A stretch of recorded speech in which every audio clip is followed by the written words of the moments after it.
Okay, hey, what's up, YouTube? So I thought before the errata comes out on Friday, I would record this really quick video, kind of giving you guys a too long, don't read version of what the rest of this Mediocre Midas series would be.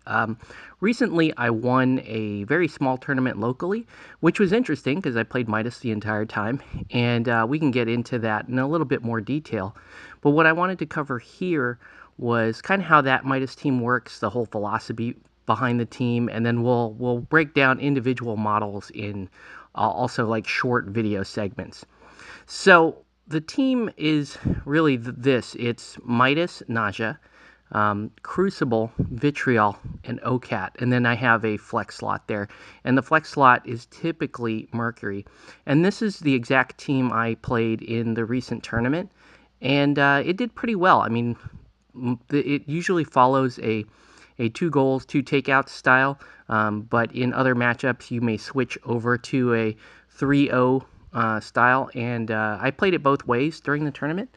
But that's really the staple. Okay, so once again, that's the team Midas Naja, OCAT, OCAT Crucible, Vitriol, and Mercury, and that's really the team, how it works. Um, Vitriol and Crucible usually get 3 each, depending on their health and their status, and then the rest of that kind of goes to the rest of the team. I can go into first turn kicking and receiving protocols, but really the role that Midas plays in that team is his first turn lure being the most critical part of that attack. Being able to lure for 1 is great. If they change it and they make it 2, it's not the end of the world, but hopefully it becomes a little more versatile. And then, the ability to use everybody on the roster is really the strength of the Midas team, right? Because Midas himself is not going to get a lot of influence unless I see specific opportunities.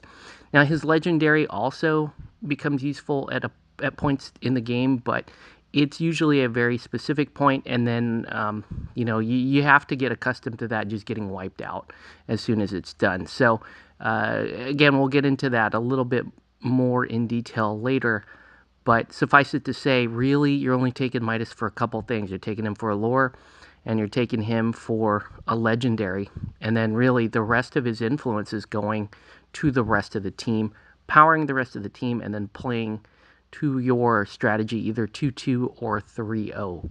So that's the short of it. We'll see how things change with the errata. I don't expect there to be big changes, if at all, with Midas. And if there are no changes, then we'll just go on with this series as planned.